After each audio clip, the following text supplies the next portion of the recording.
पहली बड़ी खबर, क्या ईरान के राष्ट्रपति इब्राहिम रईसी की हत्या हुई थी? सोचिए जरा, यह हत्या है या हादसा?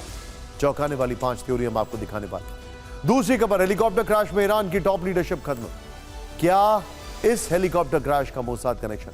तीसरी बड़ी खबर, जंग में रूस को बहुत बड़ा नुकसान पहुंचा है। फाइटर जेट से लेकर वॉरशिप तक तबाह हो गए। क्या जंग में ज़ेलेंस्की का जोश तीसरा विश्व युद्ध कराएगा? चौथी खबर, जब हम अक्षम थे तब आरएसएस की जरूरत थी, अब हम सक्षम हैं। यह बयान बीजेपी अध्यक्ष जेपी नड्डा के हैं। क्या बीजेपी को अब आरएसएस की जरूरत नहीं है? और पांचवी खबर, रायबरेली और अमेठी में वोटिंग पैटर्न क्या कहता है? 5वें चरण के रण में गांधी परिवार के गढ़ में कैसे खेला हुआ?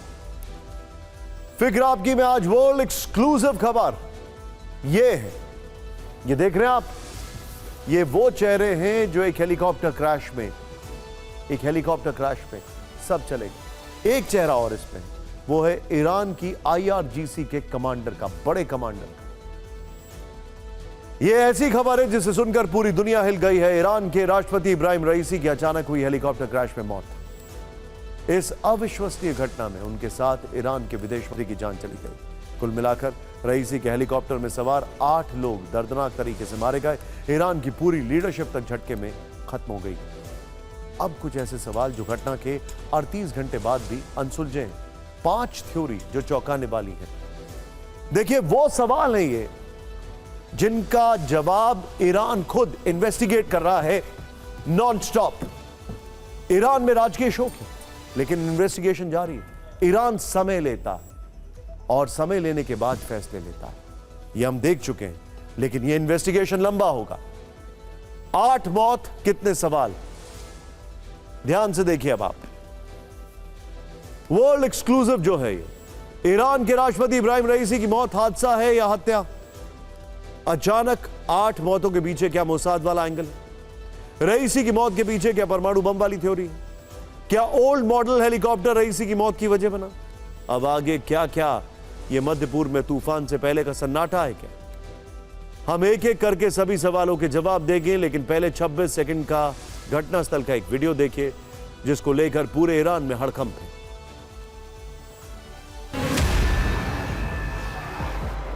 26 सेकंड के इस वीडियो से तेहरान में खलबली मची है। ड्रोन कैमरे से ली गई तस्वीर उसी जगह की है जहां ईरान के राष्ट्रपति इब्राहिम रईसी का हेलीकॉप्टर क्रैश हुआ था।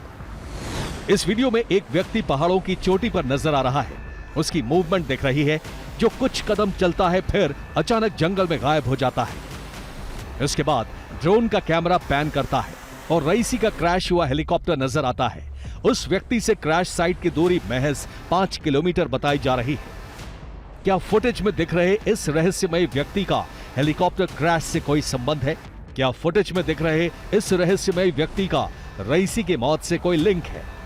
क्या फुटेज में दिख रहे इस रहस्यमय व्यक्ति ने रईसी के हेलीकॉप्टर को रॉकेट लॉन्चर या किसी दूसरे ऐसे ही हथियार से टारगेट किया? क्या ये रहस्यमय व्यक्ति साजिश का हिस्सा ना होकर वहां का कोई स्थानीय बंदा है? फुटेज में जिस व्यक्ति को आपने देखा वो पहली नजर में कोई बड़ी बात नहीं लग रही है, लेकिन खास ये है कि वीराने में अकेले दिख रहे इस शख्स की तस्वीर पूरे तेहरान में चर्चा का विषय है। सूत्रों से खबर है कि ईरान की सरकार इस व्यक्ति के बारे में जानकारी जुटा रही है। इसके बारे में छानबीन शुरू हो चुकी है। एक रहस्यमयी व्यक्ति पहाड़ों पर ठीक उस समय नजर आता है जब रईसी का हेलीकॉप्टर क्रैश हो जाता है। और यह जिस इलाके की बात है, वहां से अजरबैजान की तरफ इजरायली एजेंसी मोसाद की मौजूदगी है। इंटरेस्टिंग बात जानते हैं आप क्या है? यह व्यक्ति उस टीम से पहले नजर आता है जो वहां पर रिलीफ ऑपरेशन के लिए पहुंचती है। यह एरियल पिक्चर में नजर आता है। पिछले 15 साल से इजरायल अजरबैजान की जमीन का इस्तेमाल ईरान पर नजर रखने के लिए करता है। मोसाद के एजेंट बाकू से तेहरान के खिलाफ खुफिया जानकारी जुटाते थे। बदले में नारगानो काराबाग की लड़ाई में इजरायल ने अजरबैजान को हथियारों से मदद की थी। इस रिश्ते को और डिकोड करने से पहले बता दें कि अमेरिका और इजरायल दोनों ने रईसी की मौत पर क्या बयान दिए हैं। अमेरिकन सेनेटर चक शूमर ने दावा किया है कि हेलीकॉप्टर हादसे में रईसी की मौत हुई। खराब मौसम की वजह से हेलीकॉप्टर क्रैश की आशंका। रईसी की मौत में कोई साजिश नहीं थी। अमेरिकी इंटेलिजेंस के हवाले से पश्चिमी मीडिया यह दावा कर रहा है। रईसी की मौत पर इजरायली अधिकारी का बयान आया है। इजरायल ने भी कहा है कि हेलीकॉप्टर क्रैश में इजरायल का हाथ नहीं है। रईसी की मौत के बाद पूरे इजरायल में हाई अलर्ट।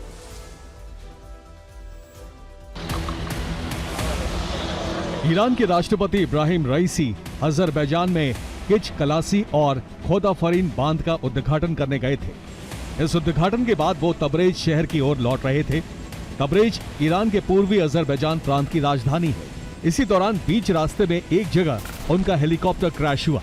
हैरानी ये है कि उनके साथ 2 और हेलीकॉप्टर उड़ रहे थे, वो सुरक्षित लौट आए।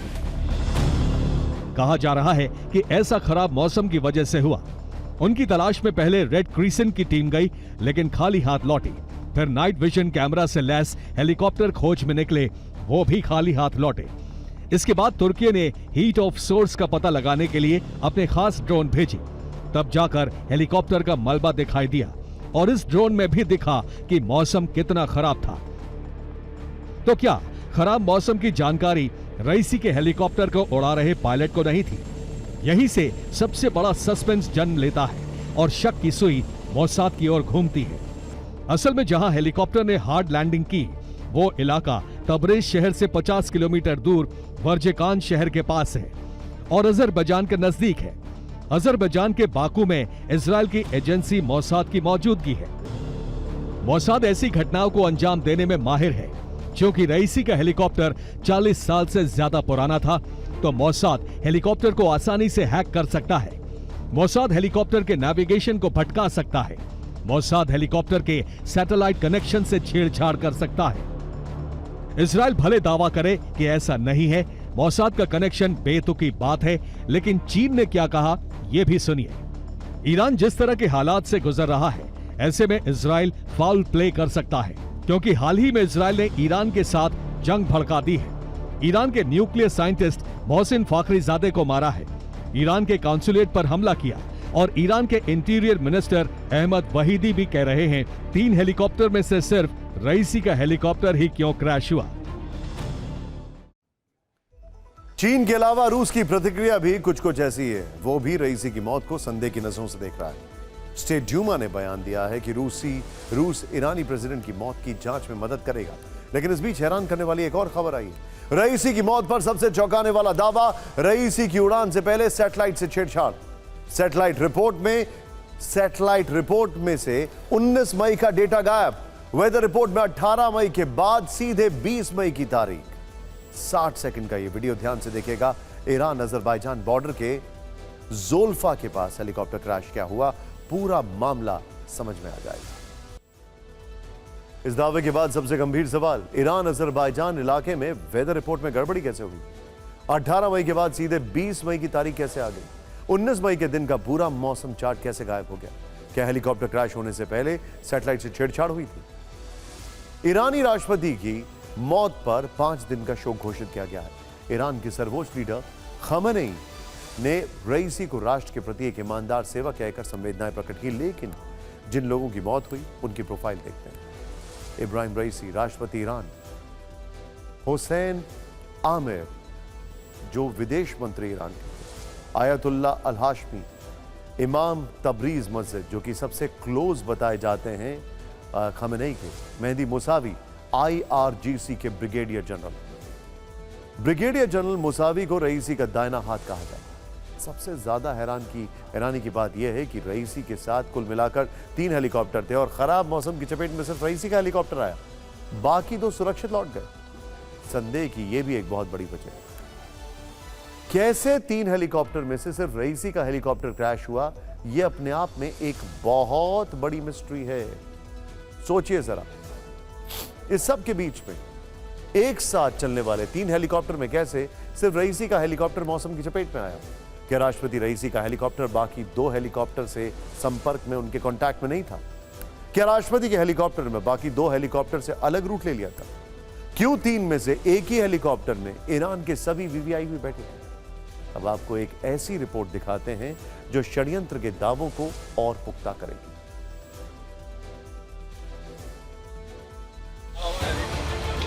मिडिल ईस्ट में इजराइल और अमेरिका का सबसे बड़ा सिरदर्द थे ईरान के राष्ट्रपति इब्राहिम रईसी। साल 1995 में उन्होंने ईरान के जनरल कासिम सुलेमानी और टॉप मिलिट्री कमांडर मोहम्मद रजा जाहेदी के साथ मिलकर ईरानी प्रॉक्सी संगठनों की नींव रखी थी। अरब के 6 देशों में करीब 14 प्रॉक्सी संगठनों को एक साथ मिलकर खड़ा किया था। आज अगर इजराइल पर लेबनान से और गाजा से हमले हो रहे हैं और हूती अरब में अमेरिका के तमाम सैन्य बेस को टारगेट कर रहा है, तो इसमें इन 3 किरदारों का अहम रोल है। और इत्तेफाक देखिए, तीनों की मौत 4 साल के भीतर ही हो गई। 3 जनवरी 2020 को कासिम सुलेमानी ड्रोन अटैक में मारे गए।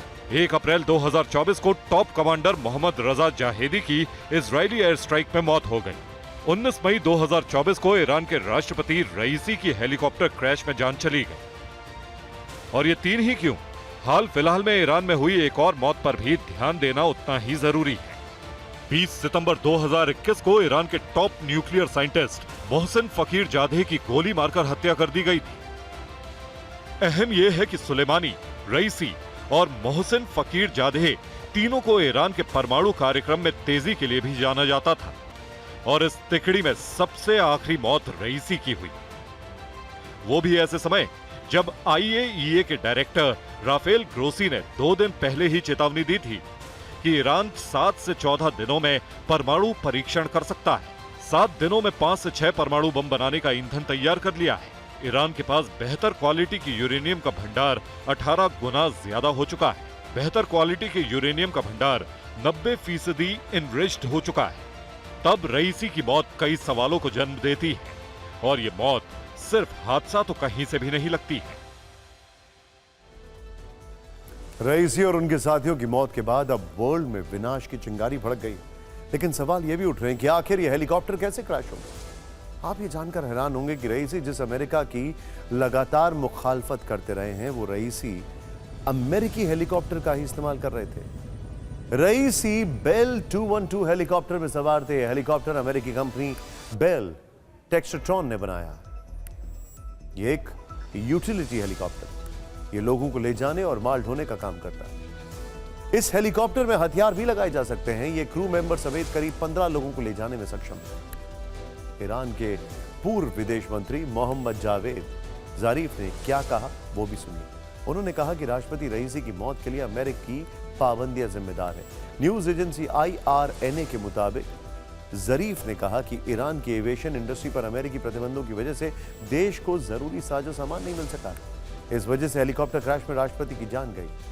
सवाल तो खड़ा यह होता है कि अगर ईरान के पास ड्रोन बनाने के लिए जरूरी साजो सामान है, तो हेलीकॉप्टर के लिए क्यों नहीं। ईरान के संविधान के अनुच्छेद 131 के मुताबिक अगर राष्ट्रपति की मौत होती है या वो पद से हटते हैं, ऐसी स्थिति में उपराष्ट्रपति, जो कि इस समय मोहम्मद मुख्तर है, वो चुनाव होने तक कार्यवाहक राष्ट्रपति बने रहेंगे। नया राष्ट्रपति 50 दिनों के अंदर चुना जाएगा। ऐसे में पहला विकल्प यह है कि उपराष्ट्रपति मोहम्मद मुख्तर ही अगले राष्ट्रपति बनाए जाए। दूसरा विकल्प यह है कि ईरानी संसद के स्पीकर मोहम्मद बगर राष्ट्रपति हो सकते हैं।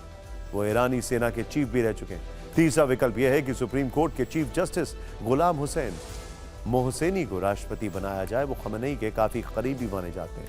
इस बीच हमेशा की तरह ईरान की पूरी ताकत खमेनी के पास ही रहेगी, लेकिन अभी वो रईसी की मौत से सदमे में है और तेहरान में कहीं मातम बन रहा है, तो कहीं रईसी, अगर उनका जिसको तेहरान का कसाई कहते थे, उसको लेकर लोग जश्न भी मना रहे हैं।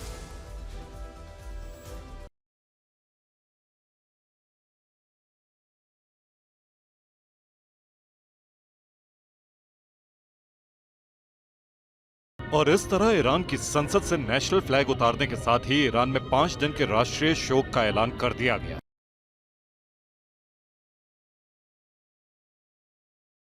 21 मई को ईरान के तबरीज में इब्राहिम रईसी का अंतिम संस्कार किया जाएगा, लेकिन उससे पहले पूरा मुल्क शोक और मातम में डूब गया है।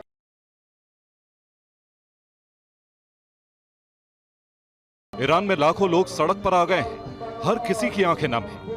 ईरान में इन महिलाओं के आंसू थमने का नाम नहीं ले रहे। आप देख सकते हैं, तेहरान में हजारों की संख्या में महिलाएं सड़क पर आ गईं। ईरान के राष्ट्रपति की अचानक मौत से हर कोई सदमे में है।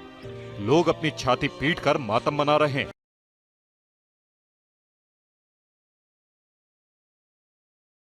ईरान में सड़कों से लेकर मस्जिदों तक में लाखों लोग उमड़ पड़े हैं। किसी को यकीन नहीं हो रहा कि उनके राष्ट्रपति अब उनके बीच नहीं है। तेहरान की मस्जिद में जुटी इस भीड़ को देखिए।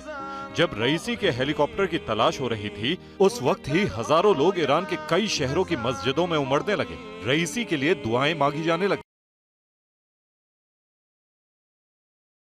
अब इस दूसरी मस्जिद को देखिए। यहाँ पर वही तस्वीर देखने को मिली। हर किसी के चेहरे पर उदासी थी। रईसी के लिए दुआएं की जा रही थी। लेकिन रईसी की मौत की खबर की पुष्टि के बाद ईरान में मातम पसर गया। ईरान में पिछले 4 साल में यह दूसरी बार है जब इस तरह राष्ट्रीय शोक का ऐलान किया गया हो।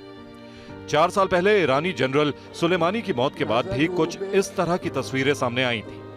4 साल पहले भी लाखों लोग ईरान में उमड़ पड़े थे। ड्रोन अटैक में सुलेमानी की मौत के बाद अमेरिका से इंतकाम लेने की कस्में खाई जा रही थी। तो वहीं 4 साल बाद ईरान में वैसा ही मातम फिर पसर गया।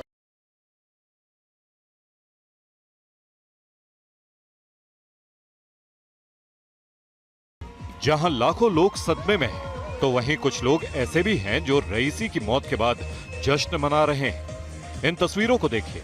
ईरान में रईसी की मौत पर जश्न भी देखने को मिला। तेहरान में आतिशबाजी की गई। ईरान इंटरनेशनल ने ऐसे कई वीडियो जारी किए हैं जिसमें लोग जश्न मनाते भी देखे गए हैं। एक्सपर्ट्स कह रहे हैं कि रईसी की मौत के बाद तेहरान का मातम असल में अरब वर्ल्ड में तूफान के पहले का सन्नाटा है। कुछ बड़ा होने का अंदेशा है।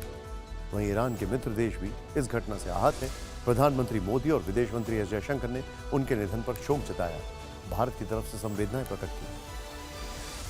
ईरान में एक राष्ट्रपति की मौत पर मातम पसर गया है, तो वहीं दुनिया के एक हिस्से में 2 देशों के राष्ट्रपति एक दूसरे के खिलाफ सबसे बड़ी जंग लड़ रहे हैं। जी हां, रूस यूक्रेन जंग का अब वो चैप्टर खुल गया है जिसमें बारूदी विनाश ने सभी हदें पार कर दी। यूक्रेन ने पिछले 24 घंटे में रूस पर बहुत बड़ी स्ट्राइक की। आखिर इन हमलों में रूस कैसे दहल गया, इस रिपोर्ट में देखिए।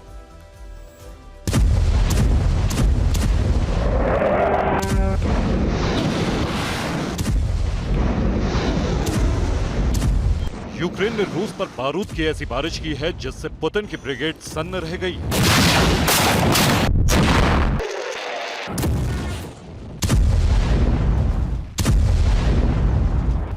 पिछले हफ्ते क्रीमिया पर जोरदार हमला करने के बाद एक बार फिर यूक्रेन ने क्रीमिया को टारगेट किया।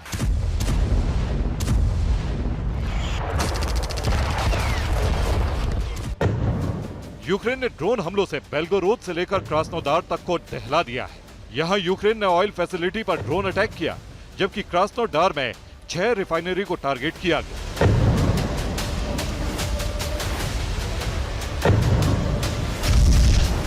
अब यहां देखिए, डोनेस्क में भी यूक्रेन ने बड़ा अटैक किया। यूक्रेन के इस हमले में रूसी T-80 टैंक खाक हो गया। यूक्रेन ने इस हमले में FPV ड्रोन का इस्तेमाल किया। इस हमले में रूस के कई सैनिकों की मौत का दावा किया गया है।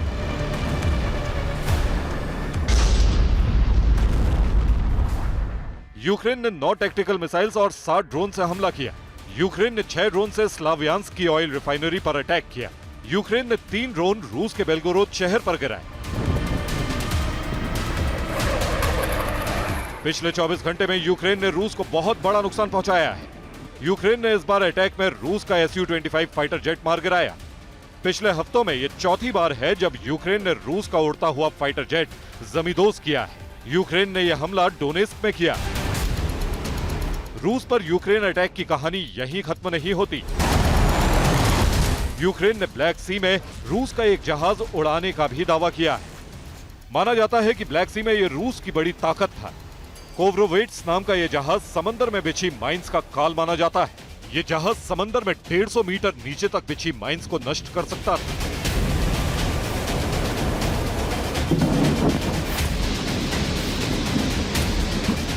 इस जहाज को ऑपरेट करने के लिए 60 लोगों की जरूरत पड़ती है और अब यूक्रेन ने इसी जहाज को नष्ट करने का दावा किया है। हमले के वक्त इस जहाज में रूस के कितने सैनिक सवार थे, यह अभी साफ नहीं।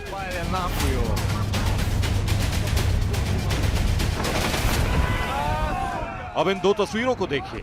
रूस यूक्रेन जंग शुरू होने के कुछ वक्त बाद यूक्रेन ने ब्लैक सी में बड़ा हमला कर रूसी वॉरशिप मॉस्कोवा डुबो दिया था। अब यूक्रेन ने माइन स्वीपर कोवरोवेट्स पर हमला कर रूस को बड़ी चोट पहुंचाई। यूक्रेन ने रूस पर अटैक बेहद तेज कर दिए हैं और सिर्फ 24 घंटे में ही रूस के 1000 से ज्यादा सैनिकों को मारने का दावा किया है।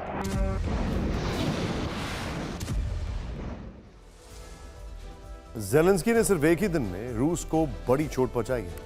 तो वहीं रूस भी खार्किव के रास्ते धीरे धीरे आगे बढ़ रहा है। यूक्रेन अगर क्रीमिया और ब्लैक सी की तरफ अटैक कर रहा है तो वहीं रूस ने यूक्रेन में ग्राउंड ऑपरेशन बेहद तेज कर दी।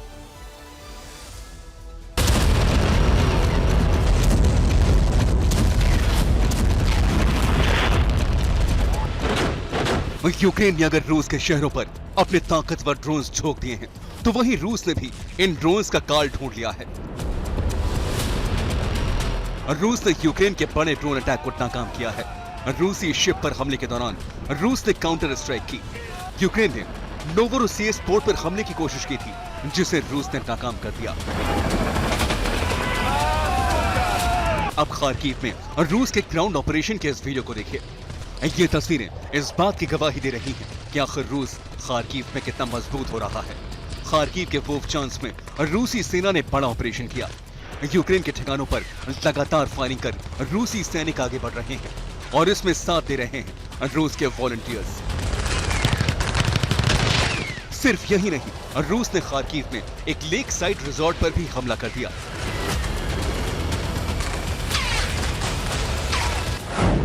रूस ने रिजॉर्ट और आसपास के गांवों पर हमला किया। रिजॉर्ट में 6 लोगों की मौत जबकि 5 और लोग मारे गए। रूस के हमले में कुपियांस्क में भी 5 की मौत हुई। रूस ने इन इलाकों में मल्टीपल रॉकेट लॉन्चर से भी हमला किया। अगर रूस ने खार्किव में बड़ा हमला किया है तो यूक्रेन ने भी यहां काउंटर अटैक की कोशिश की है। यूक्रेन के हमलों में रूस के 16 टैंक तबाह हो गए हैं तो वहीं कई सैनिकों की भी मौत हुई है। रूस बेशक दावा कर रहा हो कि उसने खार्किव में बढ़त बना लिया, लेकिन यूक्रेन ने रूस को कितना नुकसान पहुंचाया है, इस पर यूक्रेनी रक्षा मंत्रालय का दावा सुनिए। 24 घंटे में रूस के 1210 सैनिकों की मौत हुई है। यूक्रेनी पलटवार में 16 रूसी टैंक तबाह हो गए। 24 घंटे में रूस के 48 आर्टिलरी सिस्टम तबाह हो गए। क्रीमिया में भी यूक्रेन ने ताबड़तोड़ ड्रोन हमले किए। क्रीमिया में black Sea fleet mine sweeper तबाह कर दिए गए हैं। ट्यूब्स में ऑयल रिफाइनरी में कामिकाजी ड्रोन से अटैक किया गया। विदेश से अब रुख करते हैं देश की चुनावी खबरों का। बीजेपी अध्यक्ष जेपी नड्डा के एक इंटरव्यू पर 5वें चरण की वोटिंग से पहले सियासी हंगामा मच गया। उन्होंने ये बयान इंडियन एक्सप्रेस अखबार को दिया है। पहले आपको बता दें कि उनका ये बयान क्या है, आखिर उन्होंने कहा क्या। जेपी नड्डा जिंदाबाद। इंडियन एक्सप्रेस से जेपी नड्डा ने कई मुद्दों पर बात की। इसी दौरान उनसे आरएसएस को लेकर पूछा गया। सवाल यह था कि पूर्व प्रधानमंत्री अटल बिहारी वाजपेयी के समय और अब के बीच आरएसएस की स्थिति कैसे बदली है। इस पर नड्डा ने कहा, शुरू में हम अक्षम होंगे, थोड़ा कम होंगे, आरएसएस की जरूरत पड़ती थी। आज हम बढ़ गए हैं, सक्षम हैं, तो बीजेपी अपने आप को चलाती है। इसके बाद जेपी नड्डा से संघ से जुड़ा एक और सवाल पूछा गया, तो आप नहीं सोचते कि आपको अपनी राजनीतिक गतिविधियों के लिए आरएसएस की जरूरत है? जेपी नड्डा ने कहा, जरूरत का सवाल नहीं है, वो वैचारिक फ्रंट है। वो वैचारिक तौर पर अपना काम करते हैं और हम अपना। आरएसएस और बीजेपी का अपना अपना कार्य क्षेत्र है जो स्पष्ट तौर पर स्थापित है। आरएसएस का सामाजिक सांस्कृतिक मुद्दों पर काम करने का सदी पुराना अनुभव है। बीजेपी राजनीतिक पार्टी है जो भारत को विकास की नई ऊंचाई पर ले जाने का काम कर रही है। अपने कार्यकर्ताओं की बदौलत हम 140 करोड़ भारतीयों की पसंद बनकर उभरे हैं। आरएसएस और बीजेपी दोनों अपनी क्षमताओं के अनुसार अपने कर्तव्यों का पालन कर रहे हैं। दोनों संगठनों का एक दूसरे के प्रति पूरा सम्मान है। सवाल यह भी था कि बीजेपी 10 साल से सत्ता में है, आरएसएस आपका वैचारिक संगठन है। आप अब मजबूत हैं और पूरे देश में आपका मजबूत नेटवर्क है। बीजेपी आरएसएस की क्या स्थिति है? इस पर बीजेपी अध्यक्ष जेपी नड्डा ने कहा, हम सरकार में आरएसएस की बहुत अधिक उपस्थिति नहीं देखते हैं और ना ही ये नीतियां या नीतियों में दिखता है, जैसा कि हमने अटल बिहारी वाजपेयी सरकार में देखा था। आप देखिए, हम भी बड़े हैं, सबको अपना अपना काम मिल गया। इस इंटरव्यू पर हमारे संवाददाता अमोद राय ने बीजेपी अध्यक्ष जेपी नड्डा से एक्सक्लूसिव बातचीत की। उन्होंने क्या कहा, यह देखना जरूरी है। आपने एक साक्षात्कार दिया, उसको लेकर बहुत कंफ्यूजन किया जा रहा है। सक्षम बीजेपी हो गई है, पहले अक्षम थी, उसको लेकर मैंने उसका क्लेरिफिकेशन दिया है, सारी चीजें क्लियर है। वैसे जेपी नड्डा के इस बयान का क्या मतलब है, इसे लेकर विपक्ष सवाल उठा रहा है। सियासी गलियारों में यह बहस छिड़ गई है कि क्या बीजेपी को आरएसएस की अब जरूरत नहीं है। आरएसएस पर जेपी नड्डा ने जो कहा उस पर कांग्रेस आक्रामक है। विपक्ष कह रहा है कि किसे किसकी जरूरत है ये तो चुनाव के बाद ही पता चलेगा। नड्डा जी कुछ बदला ले रहे हैं नरेंद्र मोदी से, मुझे लगता है। परसों नड्डा जी ने कहा अब हमें आरएसएस की जरूरत नहीं, हम आरएसएस से बड़े हो गए। भाई या तो घमंड से बोला, अगर घमंड से नहीं बोला तो षड्यंत्र। इन दोनों गुजराती भाइयों के खिलाफ नड्डा जी ने एक षड्यंत्र किया, कहा हम आरएसएस से बड़े हो। तो हो सकता है आरएसएस बदला ले रही हो, अब वोटर निकलता ही नहीं है इनका। हमें तो यही समझ में आ रहा है। जो भी हो, इस चुनाव में तय हो जाएगा कि आरएसएस छोटी है या बड़ी है। जेपी नड्डा जो कह रहे हैं, कांग्रेस जो सवाल उठा रही है, क्या वाकई आरएसएस और बीजेपी के बीच दुनिया बन रही है? दरअसल आरएसएस और बीजेपी एक ही सिक्के के दो पहलू हैं। दोनों की बॉन्डिंग समझने के लिए आपको थोड़ा पीछे ले चलते हैं। आरएसएस की स्थापना 1925 में हुई। 1948 में महात्मा गांधी की हत्या के बाद उस पर बैन लग गया। हालांकि 1949 में यह प्रतिबंध हटा लिया गया, लेकिन तब संगठन के भीतर भविष्य के रोड मैप पर चर्चा हुई। संघ के दूसरे सरसंघ चालक एमएस गोलवरकर ने श्यामा प्रसाद मुखर्जी को राजनीतिक दल की स्थापना के लिए कहा। इसके बाद 21 अक्टूबर 1951 को भारतीय जनसंघ की स्थापना हुई। 1977 में आपातकाल के बाद हुए चुनाव में जनसंघ का जनता पार्टी में विलय हो गया, लेकिन मतभेदों की वजह से जनता पार्टी टूट गई और जनसंघ अलग हो गया। फिर अटल बिहारी वाजपेयी और लाल कृष्ण आडवाणी सहित जनसंघ के अन्य नेताओं ने 6 अप्रैल 1980 को भारतीय जनता पार्टी के नाम से नए दल का ऐलान किया। इस तरह बीजेपी अस्तित्व में आई। आरएसएस और बीजेपी के रिश्तों पर जारी घमासान के बीच आज 5वें चरण का मतदान पूरा हो गया। 8 राज्यों की 49 सीटों पर वोट डाले गए। कहां कितने वोट पड़े हम ये भी आपको बताएंगे, लेकिन आज के चरण में 2 हाई प्रोफाइल सीट की सबसे ज्यादा चर्चा है। ये दोनों इलाके 80 सीटों वाले उत्तर प्रदेश के हैं, रायबरेली और अमेठी। रायबरेली में राहुल गांधी मैदान में, जबकि अमेठी से केंद्रीय मंत्री स्मृति ईरानी अपनी सीट बरकरार रखने के लिए लड़ रही हैं। दोनों सीटों का क्या हाल रहा, यह जानने से पहले आपको रायबरेली की एक घटना बताते हैं। राहुल गांधी जब रायबरेली में पोलिंग बूथ का निरीक्षण कर रहे थे, उसी दौरान कुछ वोटरों ने उनसे धमकी मिलने की शिकायत की। वोटिंग के लिए दबाव डालने का आरोप लगाया। ये सब कैमरे के सामने। क्या हुआ बताइए।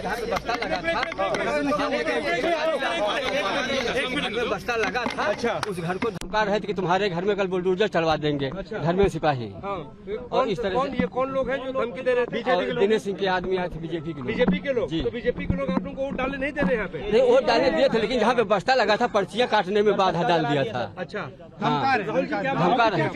ऑफिसर से बात करिए, आप कंप्लेन करिए इसकी चुनाव आयोग में। भैया करेंगे राहुल जी। अरे यार एक मिनट। ये पुंजारी पंडित जो है सर बाजार के, और रामू पंडित, दोनों लोग मालूम क्या बोल रहे थे कि चाहे वोट खरीद के डालना पड़े, वो लोग वोट पड़ना चाहिए कमल के फूल में। अब हम लोग कैसे वोट डालेंगे? हमारा मतदान हम अपनी मर्जी डालेंगे ना।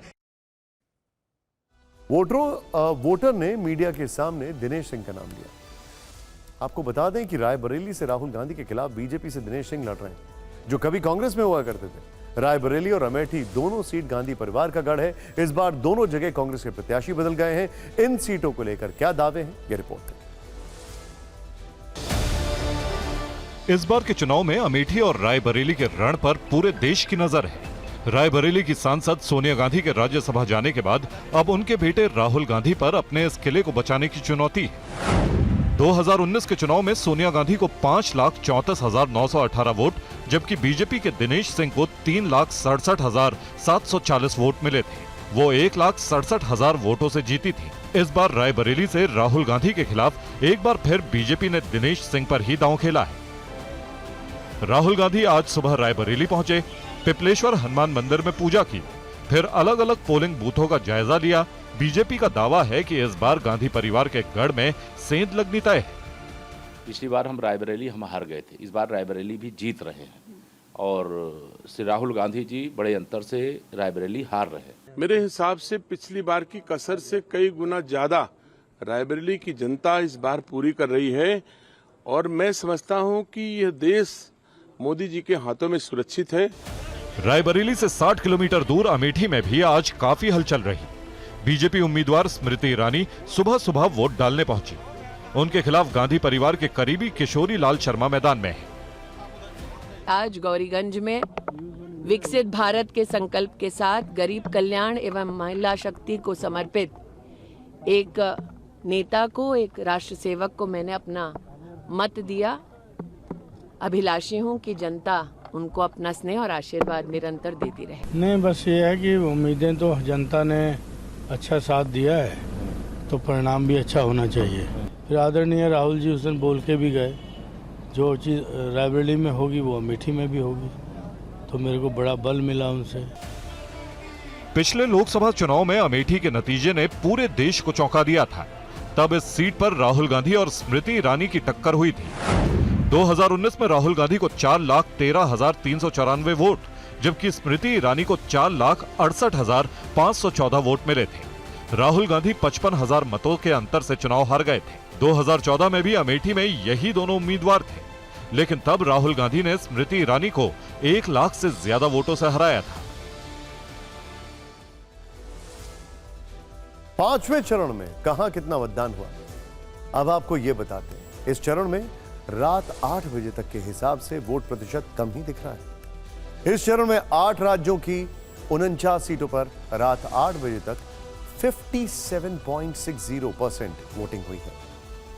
2019 में इसी चरण में इतनी सीटों पर 62% से ज्यादा वोटिंग हुई थी। अगर उत्तर प्रदेश की बात करें तो इस बार करीब 58% मत पड़े। 2019 में लगभग यही आंकड़ा था। लेकिन यूपी की हॉट सीट रायबरेली में रात 8 बजे तक करीब 58% वोट पड़े। पिछली बार यह आंकड़ा 56% था, यानी इस बार वोटिंग ज्यादा हुई है। अमेठी का भी रायबरेली वाला सीन है, वहां मत प्रतिशत 54% को पार कर चुका है, जबकि पिछली बार यह आंकड़ा 54% था। बिहार में करीब 53% मतदान हुआ है, जबकि 2019 में 57% से ज्यादा वोटिंग हुई थी। महाराष्ट्र में 49% वोट पड़े। पिछली बार करीब 56% वोटिंग हुई थी। ये आंकड़े रात 8 बजे तक हैं। अंतिम वोट प्रतिशत जारी होने तक इसमें बदलाव हो सकता है। इस बीच तीसरे चरण की वोटिंग का वीडियो वायरल हो रहा है। वायरल वीडियो उत्तर प्रदेश के एटा का है, जिसमें युवक ने 1-2 नहीं बल्कि 8 बार वोट डालने का दावा किया। उसने खुद अपना यह वीडियो शेयर किया, जिसके बाद खलबली मच गई। पहले आप 2 मिनट 20 सेकंड का यह वायरल वीडियो देखिए।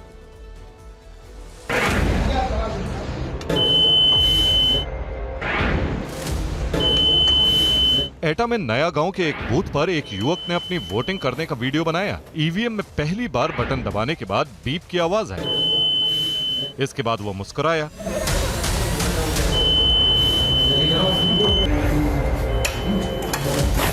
लेकिन अगला फ्रेम आपको और चौंकाएगा, क्योंकि ये वहां से गया नहीं बल्कि दूसरी बार उसने ईवीएम का बटन दबाया, वो भी बकायदा बोलकर। यहां तक कि दूसरे के बदले भी उसने वोट डाली। इस तरह इस युवक ने 8 बार वोट डाले और वो भी डंके की चोट पाई, जबकि नियम से 1 वोट ही डाल सकते हैं। इसलिए उंगली पर निशान लगाया जाता है ताकि कोई गड़बड़ी ना हो। इस फर्जीवाड़े के दौरान वो 2 अलग अलग रंग की शर्ट में नजर आए। इस वीडियो ने सियासी हंगामा खड़ा कर दिया। इंडिया गठबंधन ने इसे बड़ा चुनावी मुद्दा बना लिया है। विपक्ष इसे लेकर चुनाव आयोग से सवाल पूछ रहे हैं।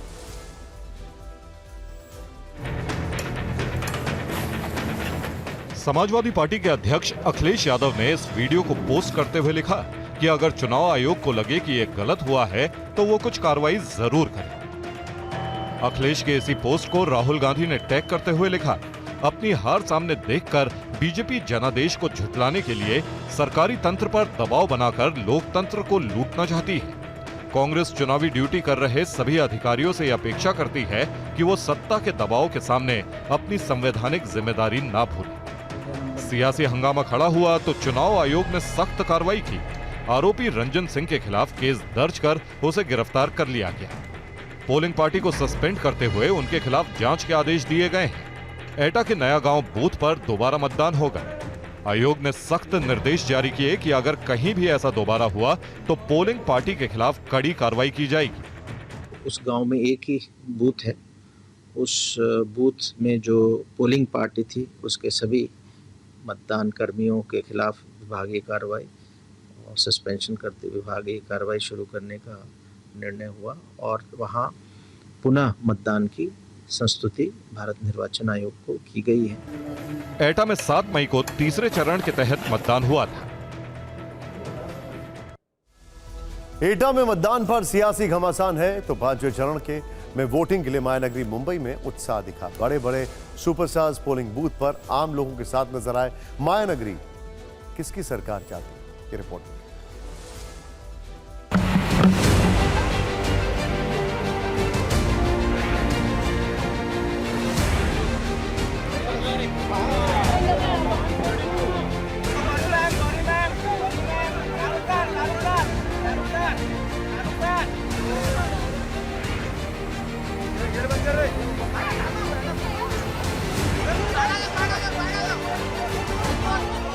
मैं चाहता हूं कि मेरा भारत जो है वो विकसित रहे, वो मजबूत रहे।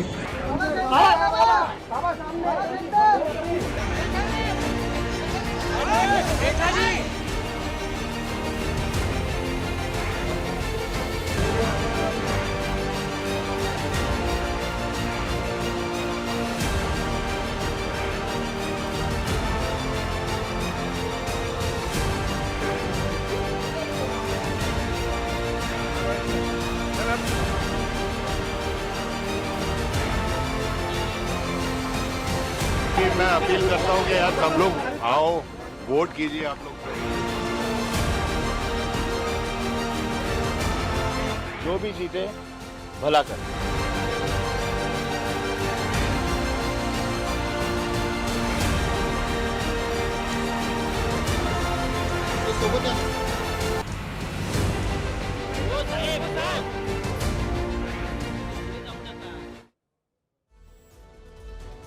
चुनावी गर्मी के बाद अब बात करते हैं मौसम की गर्मी की, जिसे देखकर आपको गर्मी का एहसास होगा और हो सकता है थोड़ा पसीना भी आ जाए, क्योंकि ये खबर बढ़ती गर्मी पर देश की चिंता से जुड़ी हुई है। इस वक्त उत्तर भारत के कई शहरों में हाल किसी माइक्रोवेव ओवन या तंदूर जैसा हो चुका है। लेकिन आज इस खबर की शुरुआत हम डराने वाले फैक्ट और एक तारीख से करने जा रहे हैं। 10 जुलाई 1913, वो तारीख जब पृथ्वी का सबसे गर्म दिन दर्ज किया गया था।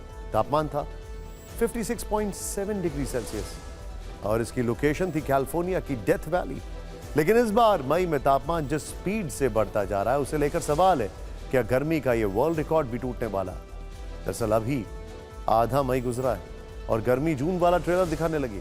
सोचिए, जब मई में हाल है तो जून में क्या होगा? ये बहस इस वक्त हर घर, दफ्तर और नुक्कड़ पर चिंताजनक विमर्श का विषय है। हाल ये है कि तमाम घरों और दफ्तरों में लगे एयर कंडीशनर भी इस गर्मी में अग्नि परीक्षा से गुजर रहे हैं। इसीलिए पहला सवाल यह है कि क्या इस बार गर्मी भारत में नया वर्ल्ड रिकॉर्ड बनाने वाली है? क्या अब की बार गर्मी का थर्मामीटर 55 डिग्री के भी पार जाने वाला? क्या मई में गर्मी की अंगड़ाई है अभी जून में सबसे भीषण लाई है? और क्या आपका शहर भी मई में जलता तंदूर बन गया, जिसमें हम सब जला और भुना हुआ महसूस कर रहे हैं? वैसे तो ये एक व्यंग्य है, लेकिन आप असल में इसे प्रचंड गर्मी और हीट वेव को महसूस करने का एक अलग नजरिया भी कह सकते हैं। वैसे तो दिल्ली की सर्दी भी मशहूर है और दिल्ली की गर्मी भी।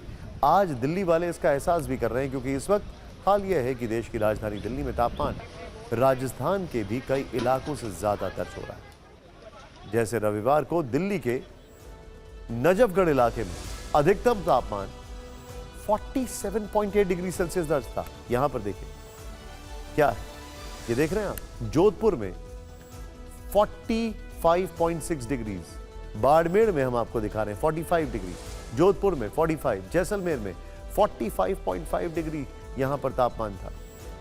इसके अलावा अगर बात करें श्रीगंगानगर में रविवार को अधिकतम तापमान 46.7 डिग्री था। यूपी का सबसे गर्म शहर आगरा था, जहां पर पारा 47.7 डिग्री था, जबकि हरियाणा में कुदरत के गर्मी वाले थर्मामीटर में तापमान 45.6 डिग्री को टच कर गया।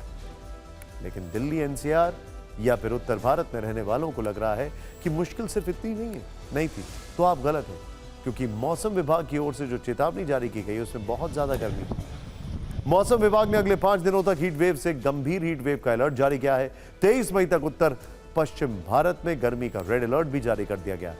23 मई तक पंजाब, हरियाणा और दिल्ली में गंभीर लू चलने की आशंका जाहिर की गई है, जबकि राजस्थान में 22 और 23 मई और यूपी के लिए 21 मई की चेतावनी।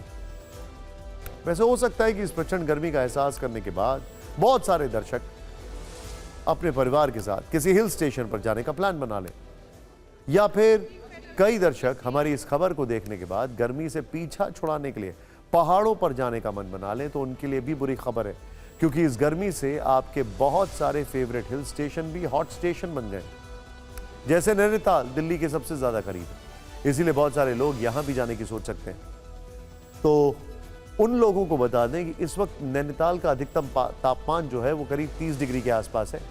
हिमाचल प्रदेश के मसूरी में टेम्परेचर 27 डिग्री, शिमला में 27.3 डिग्री रिकॉर्ड किया गया।